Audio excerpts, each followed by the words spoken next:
Well, hello everybody, welcome to Skill Issues. Wait, I can hear myself. That's already a bad start. Wait, let's new vmix real quick. Hello.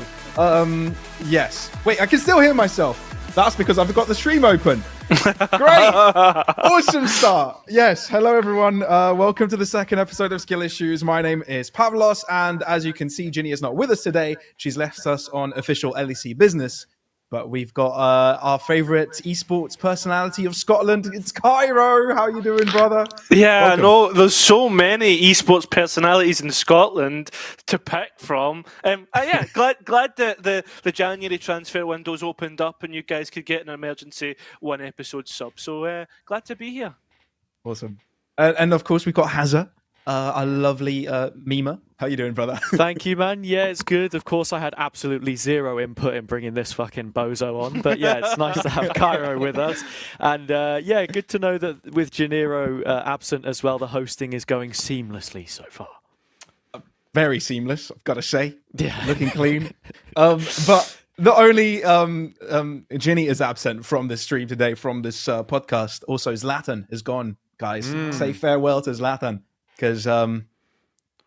yeah, here we go. The elephant in the room. Take it off. Take it off. Oh, there it is. It's just the Beano Swish, man. Oh. Have I got it the wrong way? No, we're good. Nah, we're you're good. good. You're good. All good. All Wait, good. I just got the haircut today, and it's already looking weird because I wore the beanie. Don't worry, mate. I'm going skiing next week, and I'm not looking forward to the helmet here. That's all I'm saying. It's part of it, mate. It's part of it.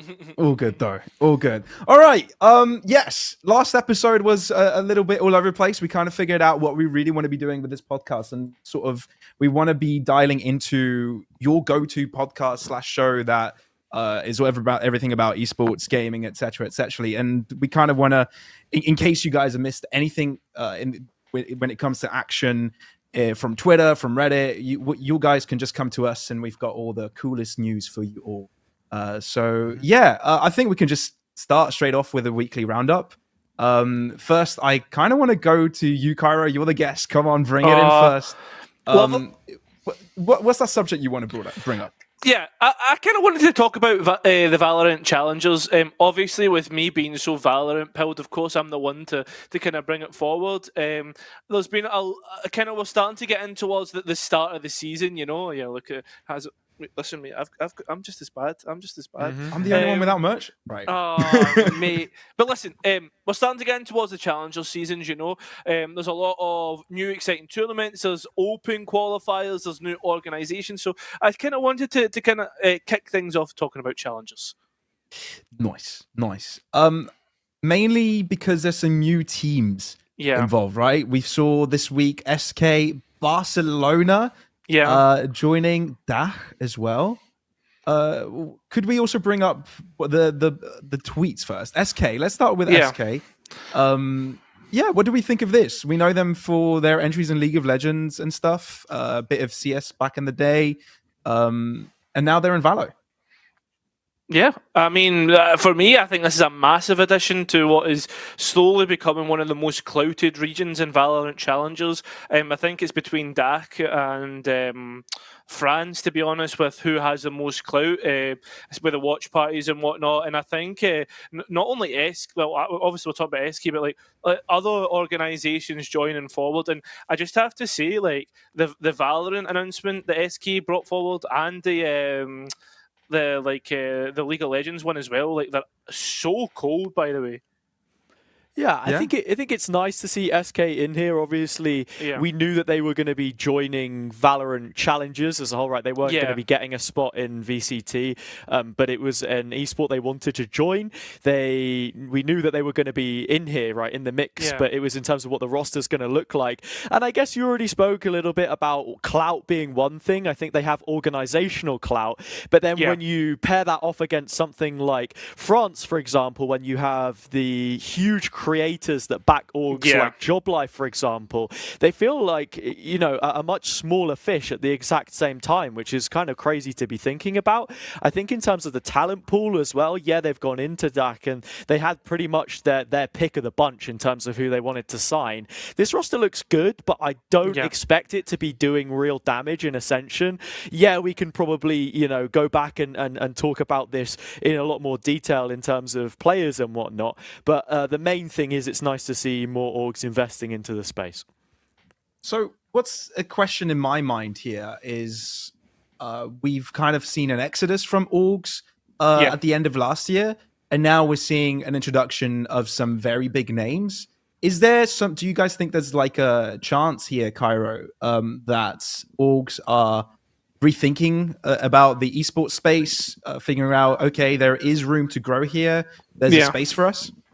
I think there definitely is, and I think as well, like it's the smarter orgs that I think we're seeing coming back in, like an SQ who have got a prolonged life cycle throughout all of esports, as you've mentioned, multiple esports titles now in towards Valorant, and not only that, like I guess like the other teams that we could be talking about, like football teams now starting to come in with just trying to expand their additional revenues or kind of coming through. I think like this is starting to, I don't think we're coming out of the esports winter, but there's definitely some thawing going on, you know. That's my thoughts so far. Yeah. What do we think about Barcelona, though? Sorry, Hazza, if you wanted to jump in. Dude, no, I think we should talk about Barca, and if we can get the tweet up as well, that would be awesome. I think just looking at these teams coming in now as well, they didn't have too much time to get their hands on the players that they wanted, or at least Spain being such an established region, it's quite difficult for them to, you know, make that mark. But having someone like Lucas Rojo, for example, at least in the coach slot, be able to come through, I think was pretty big in organizing the whole thing in the sort of strict amount of time they had. You're seeing the announcement come through here, and players like Vorwin, for example, that we had the chance of covering with Spike Nations is something to be excited about. But to just step away from the Valorant and everything going on inside the server, which you can actually check out a video that Kairo's making pretty soon on the Spanish region as a whole, would be, like football clubs now becoming involved. And that cult support that you really get with that kind of organizational backing, I think is really, really cool. And we can delve into this a little bit more in one of the topics I want to open up later on. But I think it's something which esports is missing, but you're seeing start to come through with like Gentlemates, for example, in Challengers last time around, you know, having that kind of backing where people really want to jump behind a project and get involved with it. And it's exciting times, especially as well when these groups have been established for so long in, you know, external competitions. They have revenue coming from elsewhere. You probably don't really need to worry about them withdrawing halfway through a season or something like that, you know. Touch wood, because it might happen, and you know, please clip me if it does. But it's nice to have some of those bigger names coming through from more traditional backgrounds, I suppose. Yeah, I completely get that. I feel for orgs that stem from traditional sports, football, etc., sports clubs, I feel like there's two versions of them as well, though. There are some that are clearly organized by the club itself, and there's a different department handling the esports side of things. But there's also some that sell or give rights to another entity to use that branding to create an org. So I can give an example. Anorthosis Famagusta was a Cypriot club that was the only ever quote-unquote successful club in Cyprus.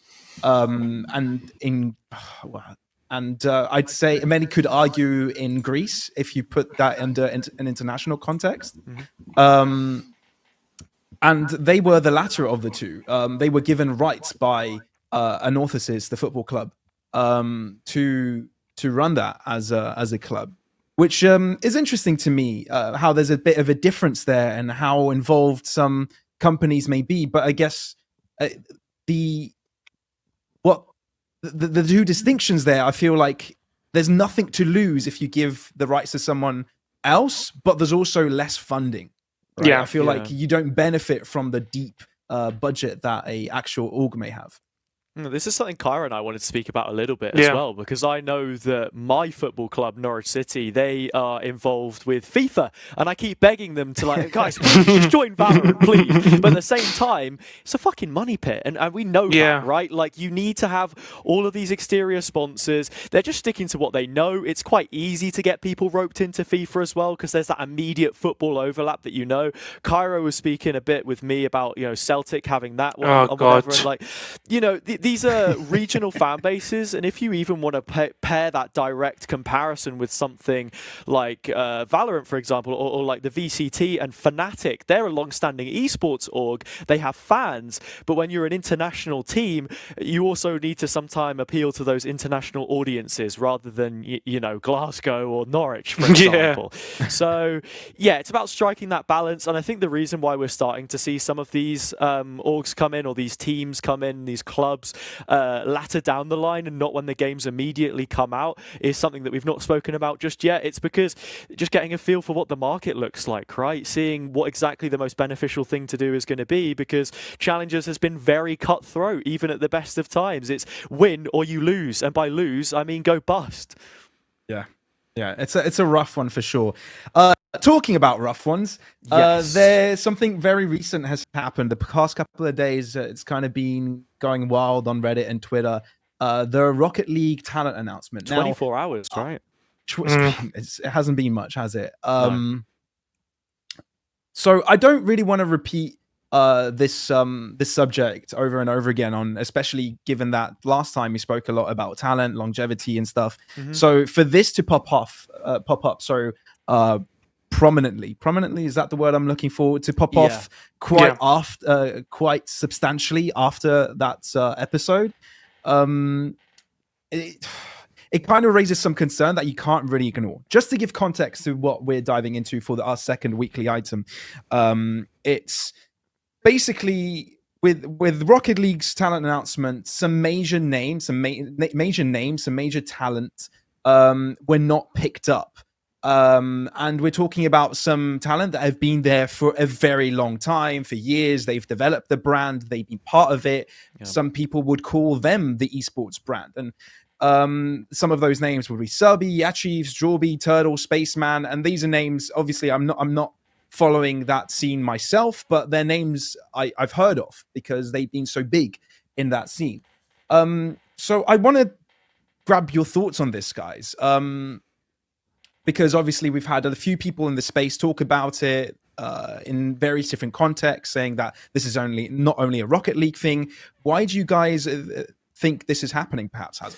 I think it's firstly a massive shame. I was introduced to some of the high-profile hires that had gone missing through Spaceman, who I follow on Twitter, and we don't have the tweet here, but you can see a few other names like Lemon Kiwi, for example, who I know has done a few Rocket League events, but most people may know her for her time in the Overwatch League. Same with Golden Boy as well. And I think the reason why so many of these people are speaking out about stuff which maybe isn't necessarily them directly, it involves all of us from a broadcast perspective, because that is the nature of the scene right now. And the word that comes to my mind, and sort of what you were leaning into, is just the pure viscosity of it. The fact not only that they are not included, sometimes that is understandable, and there are reasons for these things, but when you're so directly involved with the esport, yes, it's a new TO coming in, but there's no reasoning given behind it, and you're simply left in the dark. It just feels like such a disservice to those good actors that have been there to lay the foundations for what is such a successful esport. And again, it comes back even to like the whole fan culture thing that we're talking about with these teams and whatever, right?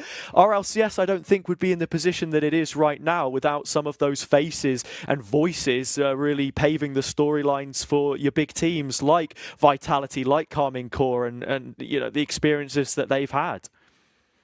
Yeah, I mean, I think as well, like from my experience, obviously as a, maybe Pavlos not so much about that. I used to be within the R6 community, used to like kind of be, I'd probably say more towards the lower tiers, and when they took over R6, something similar happened in terms of they lost a lot of the big names.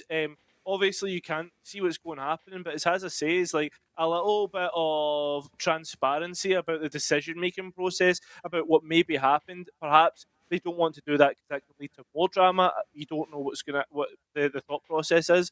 But it doesn't look great, and I think losing out on what you could probably call legends of of esports in general, not just Rocket League. I mean, it can only take away from a scene, you know.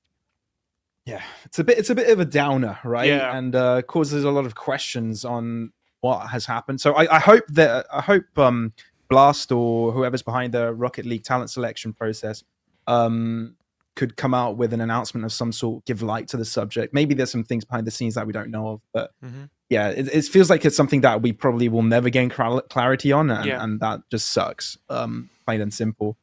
It's one of those things where it'll probably take a few years before the full reality of the situation is grasped and that you get all of those insider stories.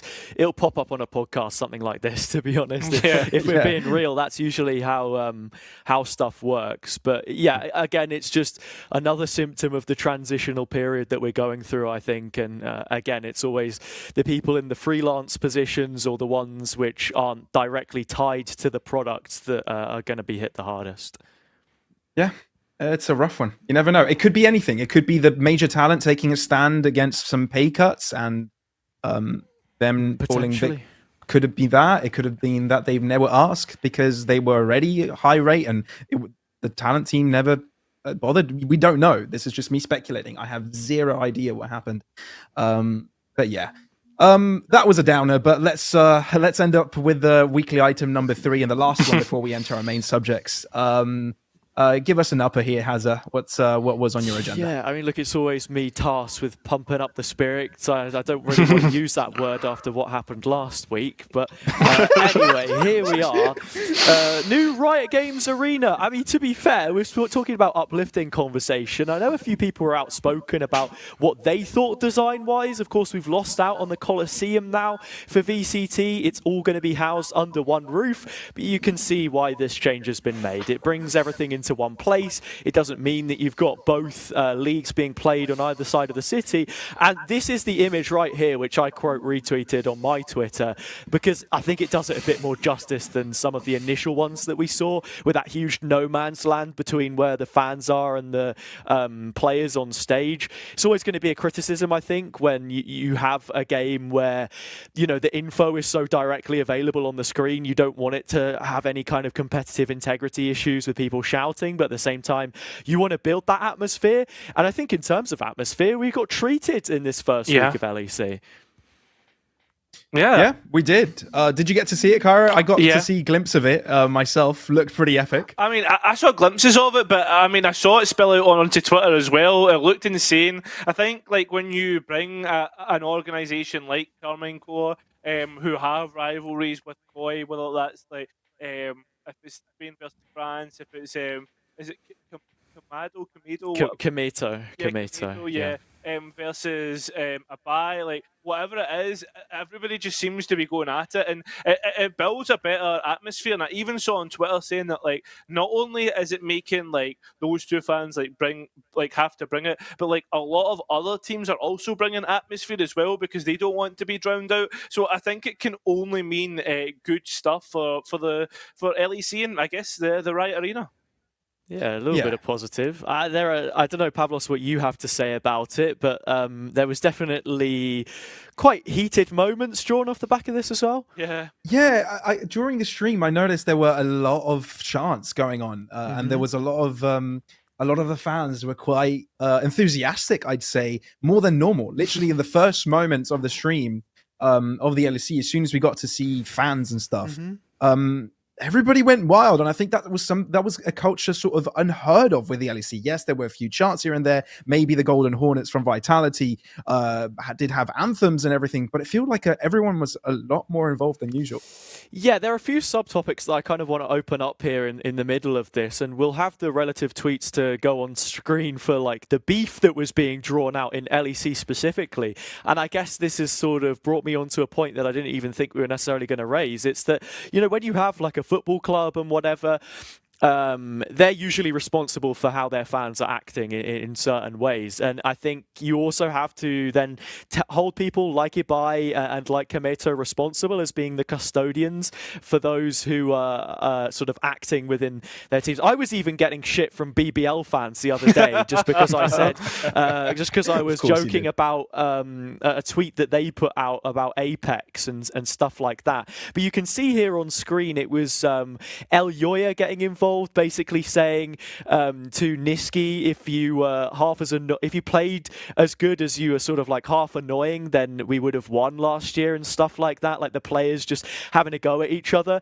But for I love me, that the translator's in German, by the way. yeah. Look, new producer figuring it out. Shout out, Damn it, Singer. I mean, like it kind of builds the culture in my eyes, and I do want to see more fan culture. But I know that some people, on a viewer perspective, really didn't like it. And they were saying stuff like mute the crowd. And I want you guys, of course, to give your 10 cents. But for me, bringing that kind of atmosphere to those games, I think, is so important in making people actually get excited about the damn thing. Because I get it, you want to hear your favourite casters and stuff like that. And of course, that comes with time. But it's like bringing that feel to the games that I think sometimes we're really lacking, especially from a studio-based event. Yeah, I would extend that point by saying that if you want to hear your favorite casters, that cast will also adapt to having a live audience and having so much cheering, right? There'll be more space given. The game will breathe. There's more interaction. I feel the game becomes more alive when there is a feedback from the crowd. Yeah. And being a witness of it on quite a lot of occasions now, actually. Damn. Last year was a good LAN year. It's actually very important. So I think they should just continue it and just enforce it. Obviously, there will be extreme situations. Obviously, there will be fanatics. You can't avoid that. Yeah. But as if more often than not, people are excited to watch the game. It makes each and every game more fun to watch for the home crowd and live as well. There's no reason to try and stop that. Yeah, I don't like. I mean, obviously, coming from Scotland, where like fans are probably one of the most passionate in the UK. Like watching the old firms and stuff like that growing up. Like I don't really like watching stuff without an atmosphere, without like when it's in a live environment. Like remember going to Ascension and me and Hazza being the only two people on the Apex side trying to sign the chat. Like, dude, it was like the supporter equivalent. I don't know if you ever saw that video. 2 professional Japanese players against 100 kids. Yeah. It was like you and me versus the entirety of France. But to speak about that quickly and not to just cut in on the point you're making there, Kairo, it's like I think Gentlemates is the perfect example of supportership done correctly. You have Gotiga, Squeezy, Brooks, every single one of them. They were handing out jerseys on the day that you were there. You were telling me about it. Sure, they had their whiteboard to teach them the lyrics, and maybe they'll learn over time. And perhaps the reading comprehension not quite there for the ones that end up donning the jersey. But like they are called the Gentlemates for a reason, right? They were very there was a sort of gentlemanly approach to the whole situation. They didn't ever feel like they were disrespecting you, humble in defeat, and of course respectful when they were winning and making plenty of noise, which is what we want. Yeah, and I think as well, the point I was just trying to make was like I think the fans almost in a weird way are taking back esports. Like I feel as if you look towards CS:GO, which has been such a fan esport from like the very get-go. It's always been community driven. Like you watch the majors, there is thousands upon thousands there. LEC is now starting to kind of go grow a good supportership. You look at Japan from last year when it comes to Masters. And also, like as Pavlos was saying, you look at EMEA and what was being brought to the Coliseum. Fans are starting to come out in their droves, and I think like it just adds to the sport. I don't understand. For me personally, growing up in Scotland and seeing the fan culture, how you can dislike that, and that's just. Completely get it. And I think the example being League of Legends here being what I think. One of the 2 biggest esports in EMEA. Yeah. it just goes to show, how much people are passionate about that game, and it's been more than a decade that this esport has existed. Yeah. So yeah, ideally, it's one day that's where all esports will be, and yeah, I think we're looking at a really strong ecosystem here for League of Legends, even at least in EMEA, right? Yeah. I know it's struggled in a lot of other regions, but EMEA looks like it's flourishing. So if it can continue that way, it would be great. But another esport here that has done pretty well in EMEA more often than not is Counter-Strike. Yes. And Counter-Strike will be the next topic of discussion, everyone.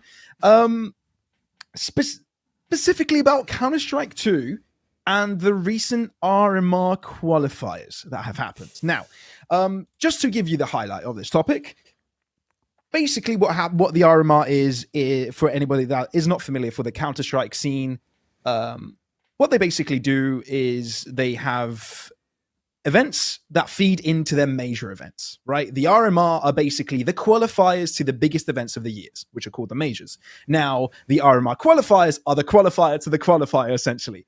And that's exactly what's taken place recently. Now, the organization that has taken charge of this is PGL, but has handed off the qualifiers of the RMR to Challenger mode. And let me tell you, things did not go smoothly. No. It seemed that there was limited to no interaction with the admins. It seemed like there were cheaters everywhere. The anti-cheat didn't work. It was even buggy. There were a lot of issues that were happening in general. And for a game that has just recently released, and although the Counter-Strike fans were looking towards the first major of Counter-Strike 2, it seems like the first official event that has happened, too many things went wrong. So how familiar are you guys with the whole ordeal, Hazza? Let's start with you.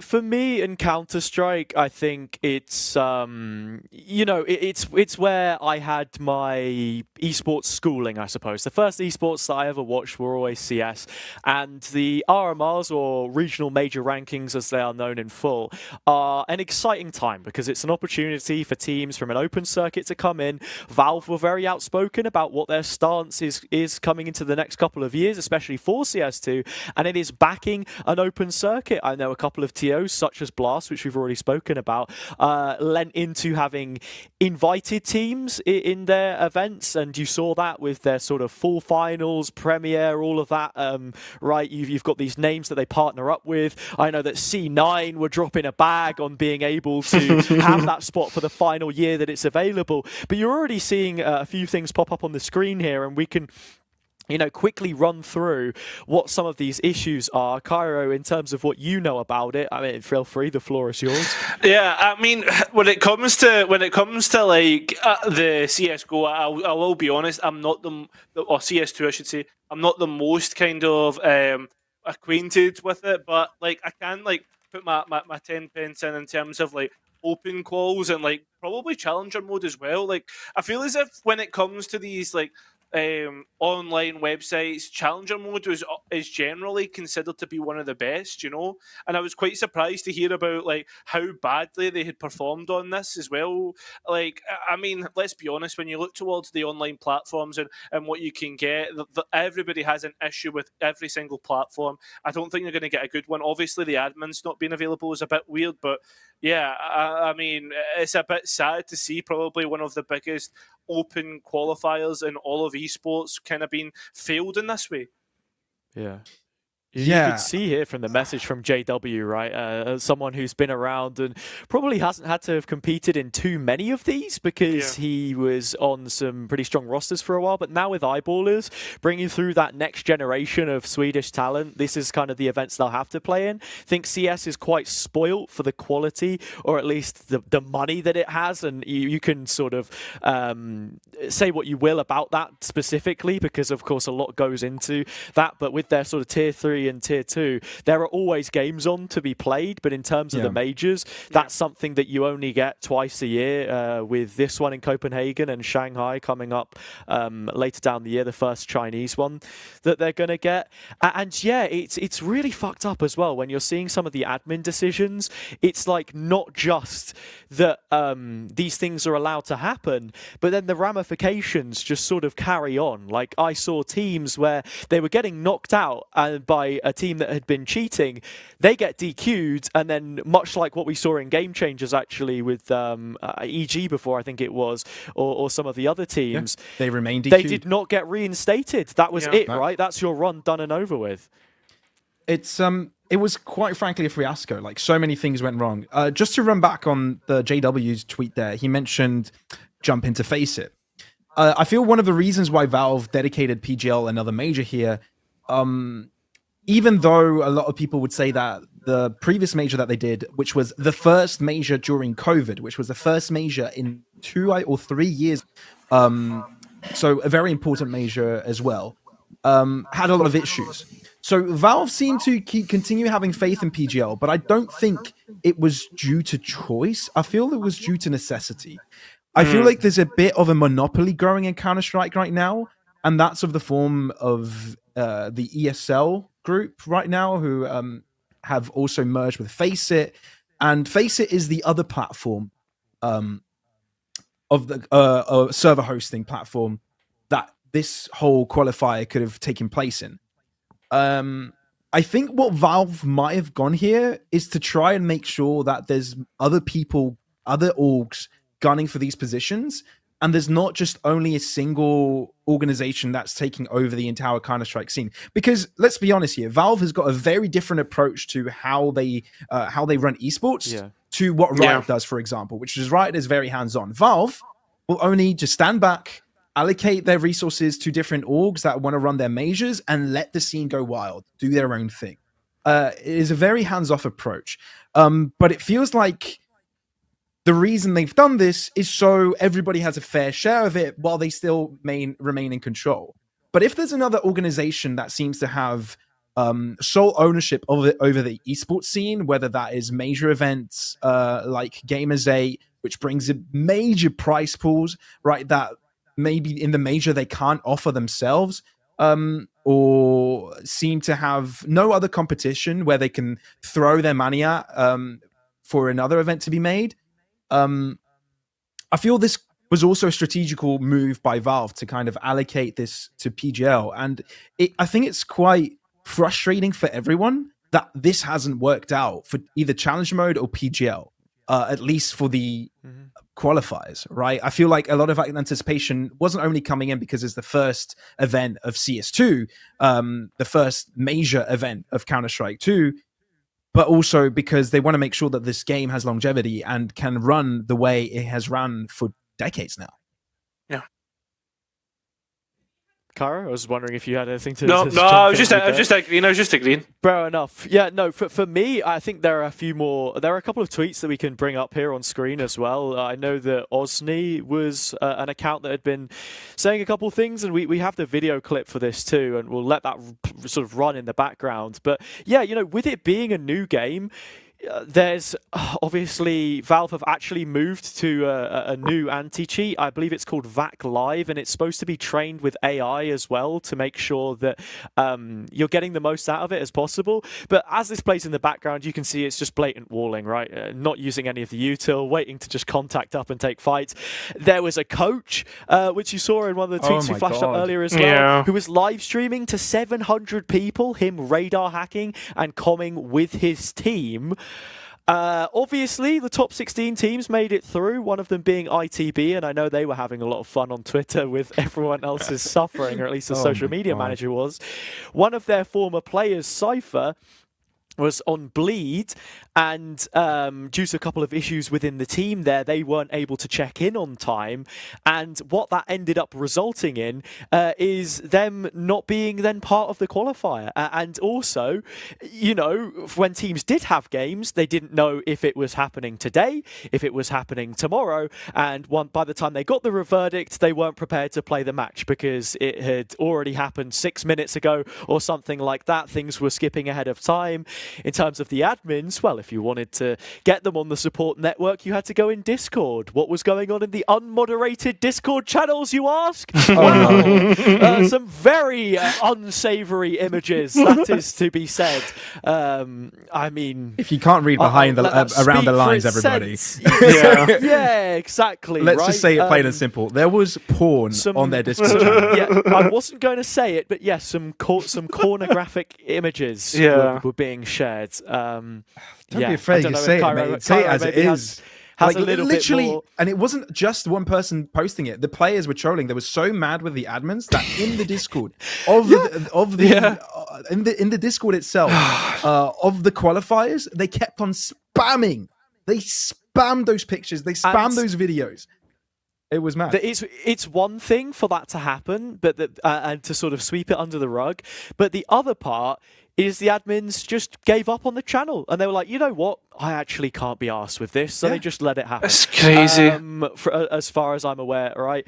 Yeah, really, really poorly ran. Lots of people very frustrated with the whole thing. Yeah. So several examples of all of this. And if you don't know much about CS, Kairo, maybe you can add something on to the porn topic. No, I'm definitely not going to talk about porn. But what I was going to talk about was like people keep trying with this anti-cheat like argument, and we keep having this discussion time and time again. Like Rainbow Six has the what's it called? Battle Eye or whatever, is it? Yeah. Disaster. VAC, let's be honest, didn't work before we even went onto VAC Live. And the only one, .exe. yeah, like bro, like the only one that I feel as if has actually provided a solution to the cheater issue, which I mean, fair enough. I think it's like, how would I put it? It's getting like 80% of the cheaters or something. Like there's still ones getting through like little nooks and crannies, but it's got to be Vanguard, as you guys imagined that I was going to say. Like I play ranked every couple of days. I see, like, you obviously talk to the pros, and their only issues is with toxicity, which I imagine can be not easily battled, but it's an easier issue to battle than having to go up against an almost software war against like independent coders. So whether we start to look at the new age of anti-cheats being this kernel solution, it feels to me that's the way that esports and gaming as a whole needs to go down, but people are so hesitant to do it. Yeah, it feels like it's a war, right? It's the security war, and while the attackers are evolving, so are the defenders. So it's always a constant war, one trying to keep on top of the other.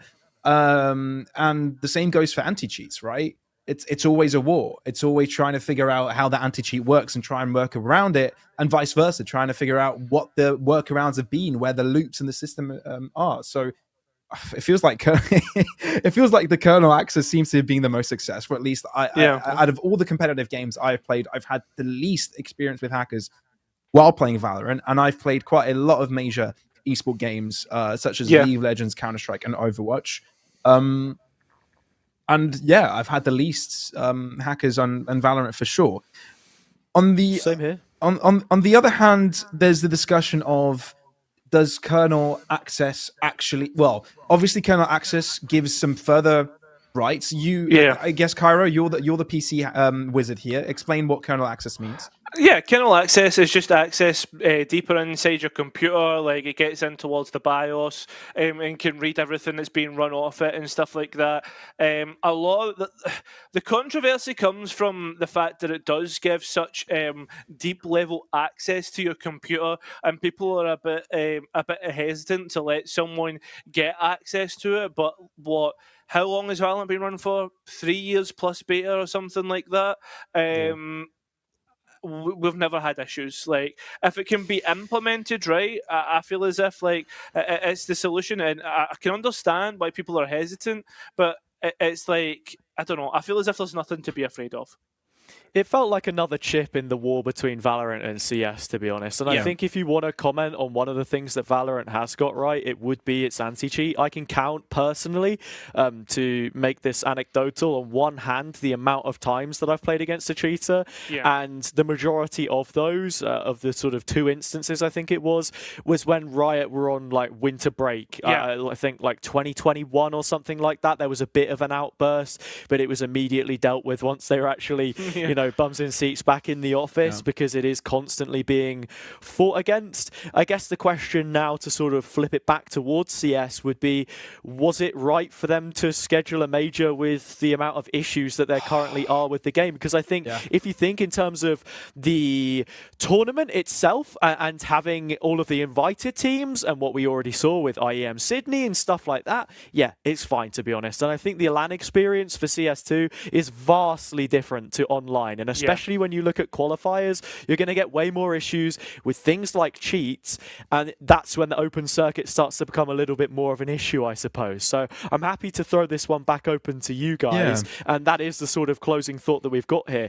Is it Challenger Mode's fault, or is it slash PGL's fault, or is it Valve and CS2? Because something you have to remember, while there was porn spammed in the Discords, there also was a bug in game which allowed you to use the vote feature to put porn in the game in a literal fucking ranked game. So there is no escaping the cock and balls in CS2 as it stands. Yeah, I definitely think that Counter-Strike was very quick to release this game, and it had so many issues. What they try to do by releasing it this quickly is because they wanted to transfer over the financial side of things to their new game. So they couldn't have Global Offensive and CS2 run simultaneously in a way which would make the skins and inventory system work correctly. So they had to literally just switch it out, just new engine, but the data system regarding the inventory and the skins and everything, which is basically where Valve gets most of their money from, it had to be it had to all be done in one go, and Global Offensive couldn't run anymore in that way. So goodbye the old game, hello the new one. But obviously the new one had a lot of issues, and I remember a lot of pro players were saying it's such a simple. The GOAT was saying this game is not ready. We shouldn't be having tournaments like this. And even in non-major events such as I believe.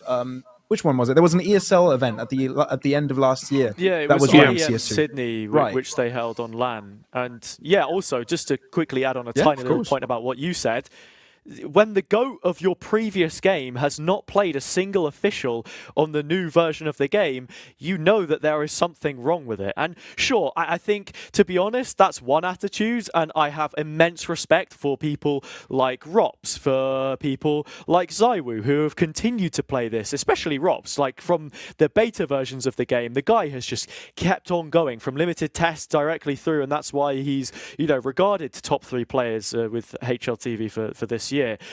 You want to be helping support things, and it's just crazy, man. Yeah, it is. It really is. So CS2 in a bit of a kerfuffle right now. Valve is. How is the situation solved? Are they going to be well, they're not going to be more hands-on. Come on, it's Valve we're talking about. We're going to see if PGL can fix what they've done and not have as many issues as they did in their last major.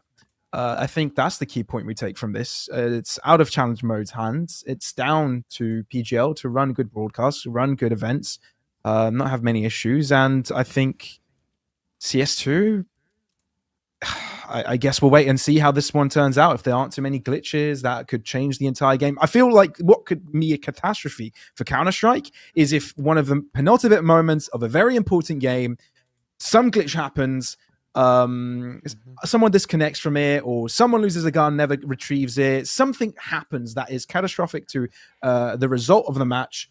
If something like that happens, which there is a very high likelihood of that happening, given how much this has happened during the qualifiers, this could be a very problematic situation for Valve and Counter-Strike. This is the kind of thing that people forget about, right? Like, give it a couple years' time, like it's sort of, it builds the lore around it. And Global Offensive was not without its issues, it is fair to say.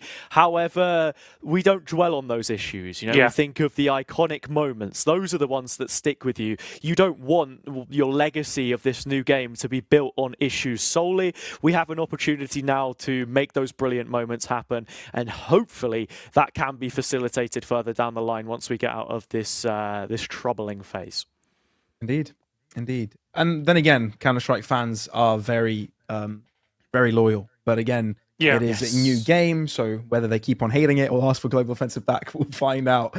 I don't think they will. I think CS2 is an improvement, but there are obviously a lot of issues to iron out. All right, on to our last subject of the day.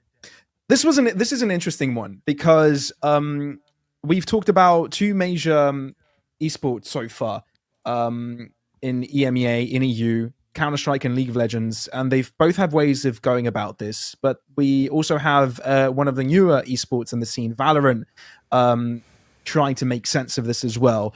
This is the question of, is splitting up EMEA in different sub-regions for the tier 2 system at least good or bad? Now, I'm going to leave this open-ended. Kairo, I'd like to go to you first. What are your thoughts on this? Oh man, like this is the never-ending question. Like it's just constant pain. Do you know what? I think it's, how to put it? I think it's the best of both worlds. Like, you know, there's a little bit of good, there's a little bit of bad.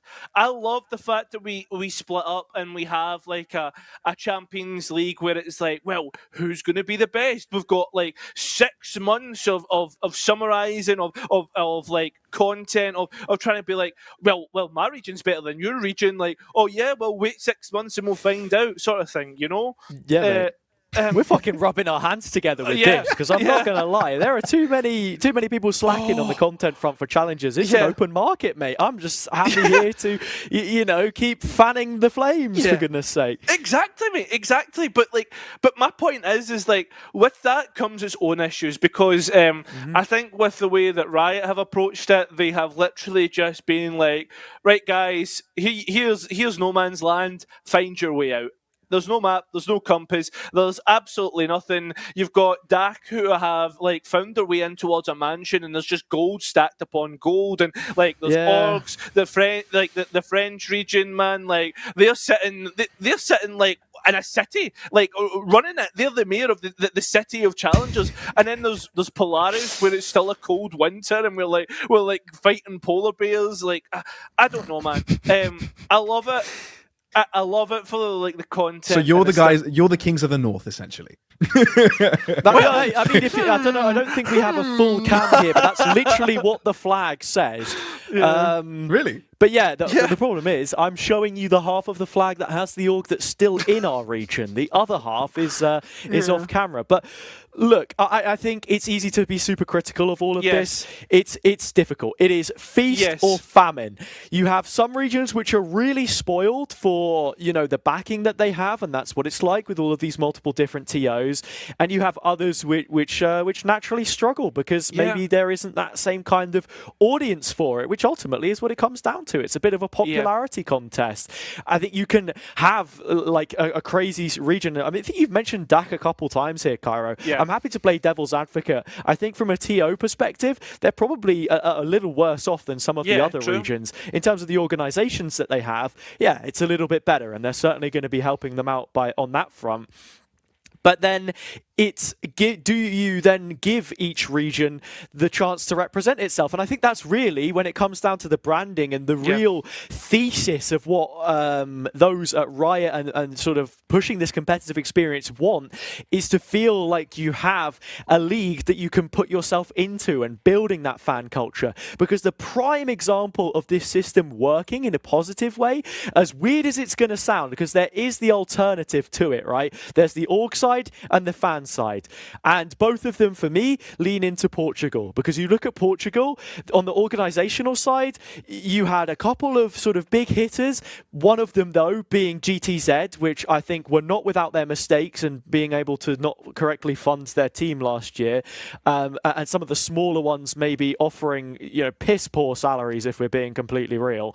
But then the fan culture side, and having this team in the form of Saw, which made such a deep run and no one was expecting it, and this real national pride with the amount of fans that were ending up in the Coliseum supporting them come do or die moments towards the end of the season, and speaking to players like Fizzy, like Tomazi, saying, I'm so happy to be able to make a name for myself in this region, not being sort of lopped onto the end of a Spanish league or something like that. Having people behind us singing our national anthem, goosebumps down my neck, that kind of shit, man.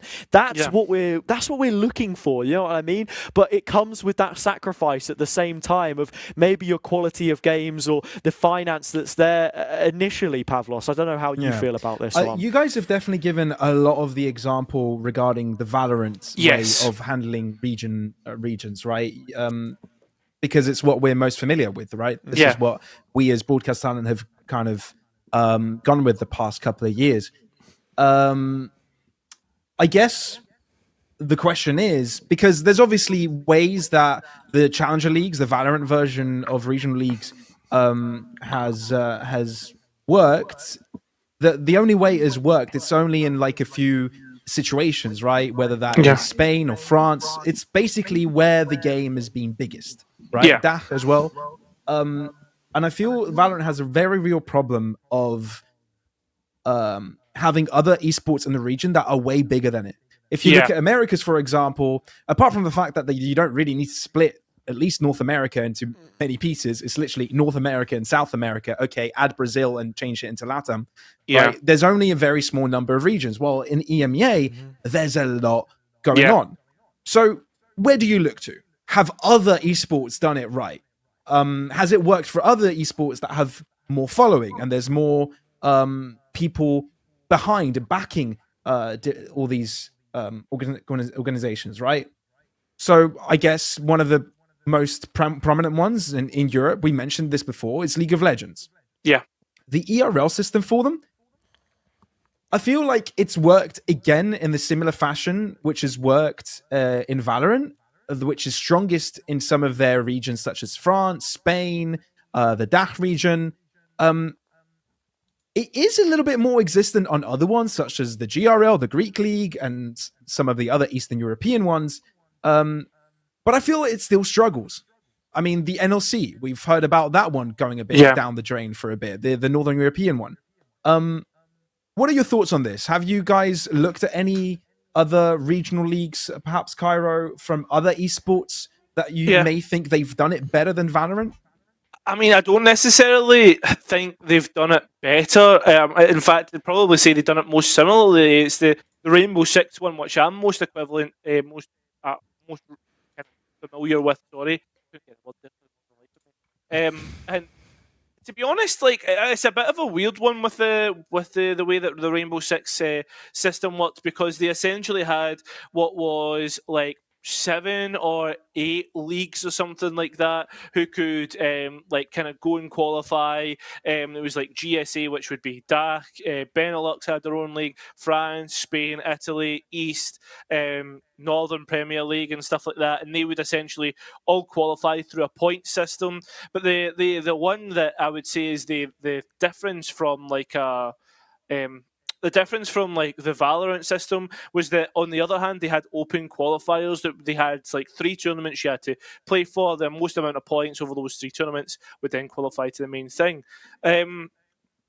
And for me, like the question that always came round the Rainbow Six, and which has been plaguing that game for ages, was always about the viewership and how it was promoted.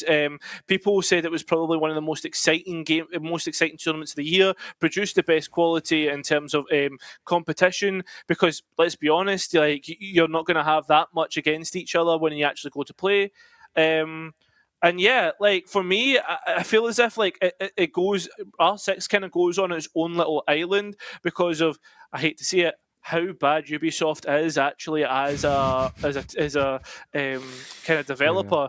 Like, I'm sorry to say it, but if you have like your premier promotion tournament, like say for instance Ascension, the equivalent to Ascension, and the group stage was Community Cast, how would you guys feel? Because that's what Ubisoft did.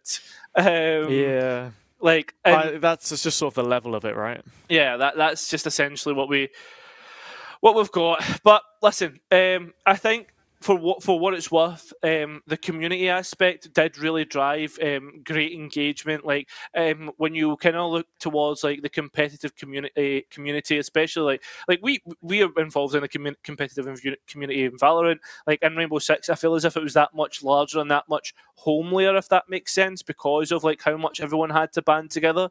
So yeah, like, as I was saying, basically it's the same system as Valorant, except with a little bit more community aspect and a whole lot less organisation. It's kind of like what we had, I suppose, with those open qualifiers on the other show, the scoreboard, right? That we did, and yeah, man. Like, to be honest, that those were really good, and I just loved having the community there as well. And sometimes you do need that feel, but it's knowing where you draw the line as a professional product to then be broadcasting and doing the service for the community, which is there in the first place. And I think that is a lot of what we were doing as sort of community custodians, I suppose, for Tier 3, because that's something you have to talk about innately with Tier 2, especially now that we do have a partnered system. It's everything else for himself, and your Tier 2 is only built on what your Tier 3 provides. And with Premier coming in, I could talk for 10 hours on stream about what all of that ends up looking like. But to then contrast it with CS, because I think that's another one that we wanted to speak about here with CCT. It's like a league where you say all of these teams end up playing each other anyway, so it's not as fun maybe, or doesn't really make as much sense in dividing them, more for just it being a qualifier than anything else, right? Knowing which teams you partner up against, because the thing with CS is everyone plays each other all the time. Whenever I was preparing notes for something, it was like, okay, cool, well, if I want to know what the result for 9 against Forza was, I only have to look back a month for the last time they played each other in a sort of like EMEA, where you've got a top 100 and it's just all so consistent because they have so many games. But at the same time, they're a little bit spoiled because there's a lot more money, there's a lot more going on. The downside is it's stuff like betting, and then that means that the community doesn't really feel like a community anymore, which is something that Valorant and Riot have pushed out of their ecosystem. So it's two very separate approaches. They have their own merits. And I think for Riot, that sort of made things a little bit more exciting. By the time we got to play-ins, by the time we got to Ascension, it's just about when those moments arrive, doing it right and making sure that it's not like round robin best of one groups and you get one opportunity, and if you lose enough rounds in a map, then that's your season over, something like that. I feel the most fun anyone has in tournaments regarding regional leagues is when those regions are pitted up against each other, and when there's already pre-existing support for those teams. To give an example, Ascension, I'd argue, was the best event of VCT Challenger Leagues. VCT period last year. I feel like Ascension had the most hype, at least for EMEA, right? It had the most hype. It had the most passionate crowd. It had some of the most fun games. It had Hazza and Kairo involved. So I feel like, just like Kairo said as well, in Rainbow, there were a couple events a year that pitted regional leagues together, pitted the best teams of each region. And I feel like if events like this are the best we can offer, are some of the best we can offer, why don't we have more of them? Why don't we make the regional league span, for example, when all of them compete in their own little circles with their own team, with the teams within their own regions to figure out who are the best, make that a small amount of time. Maybe even a small amount of games. It doesn't matter at the end of the day. I think it's being able to get the best of those teams, compete with the best of the rest of the teams of the regions to compete against each other. So what if we have 2 Ascensions in a year, right? What if we have 2 splits like that? Wouldn't that elevate a bit of the excitement? I've heard rumours that like that's the sort of direction that things might be going in, and not to become Matt Pat for a second, because I know he's retiring. I have a game theory for you. You know, I mean, Challengers is starting again the first split towards the beginning of the year, something like a mid-season invitational, you know, in between split 1 and split 2, get the top teams and have something to play for, just a bit of regional pride to get people going. Yeah, I completely agree with you, and it even wraps up to that first discussion that we were having about like Carmine Core and Mad Lions, just a bit more regional support maybe. And then I guess the thing where you don't get any say in it is what organisations are representing you at this regional level, because something that could be said, Gentlemates versus Ascend in that lower final, the Ascend side of the Coliseum was quiet. I mean, yeah, I know Kairo and I were there, but it's difficult for the, like, you know, whereas the Apex was maybe 10 versus 100, that was literally 2 versus 100. Because when you have an international team in a region like East, where it isn't just like, you know, UK, Nordics, and those countries, it's like fucking everyone, bro. It is everyone, where they've got like 100 different names for what a pierogi is. Like, not everyone is going to be together. So you don't get that kind of support. I think it's so difficult to try and put it all together, but more regional fights, more teams, more culture, more excitement, more reasons to be invested into the product, and then the developer wanting to back that and saying, yes, this is what we like, here's an incentive to go and do that. I mean, I think I made a tweet, and I think this was like after Ascension. I can't remember when it was. It's a while ago. I've been trying to find it to kind of give like a visual, but I couldn't do it. But like, why not? Why do we not just have like the English football pyramid, but for European Valorant, right? Like, you think about how the Premier League works. You've got the Premier League, you've got the Championship, you've got League One, you've got League Two, and then you have the like kind of like weird national division, whatever it is. My suggestion is Premier League. That's VCT, right? That's your top dogs. That's you obviously get your Ascension up and down. Then you have your Championship, which would be the Ascension quality teams going forward. Maybe you could like semi-franchise it so that therefore all the leagues and all the orgs in there are riot approved, you know, like so that way when they go to move into the Premiership, there's no faffing about with like, are they going to be good enough? Is it going to be another guard situation? There's none of that sort of that. And then like you go to like maybe like a League One. I don't think you need League Two. And the League One is where like your national kind of leagues would qualify into, and then it starts that ladder. Fair enough. It would maybe start a bit of a, how would you put it? Maybe start a bit of a like a thing in terms of who actually own, like in terms of like the spots and the people in the leagues, you know, you could have the nationalities could become a bit skewed towards one side. But personally, I think like that's a much more sustainable way, and it also battles this content apathy that we tend to have. 9 challenger leagues in Europe, it's a lot of Valorant to keep your eyes on. Yeah. You've got to keep up with everything, and if you're into esports or whatnot, you'll have time for the best of the best, and you might not make time for the best of the rest. You know, there's a balance. You know, so defining which games are the exciting ones and which are there to try and pull interest into supporting your region is a difficult balance, and I think there's still learning to be done. Right, all of these efforts aren't in vain. Whether that is the CCT League from Counter-Strike, whether this is the VACLs or the ERLs, any game developer or any tournament organizer can learn from these and and I think we're heading in the right direction, at least for Valorant, where we've got most access in. We've got most access, at least the 3 of us. It seems to be heading somewhere where at least the developer is listening to the people that are in the scene and sort of can provide good feedback, but also delivering. Right, it seems like they're vocal with their communication, and that things that will be slowly heading in the right direction. Okay, I think we can wrap this topic up. You guys, anything else to add here?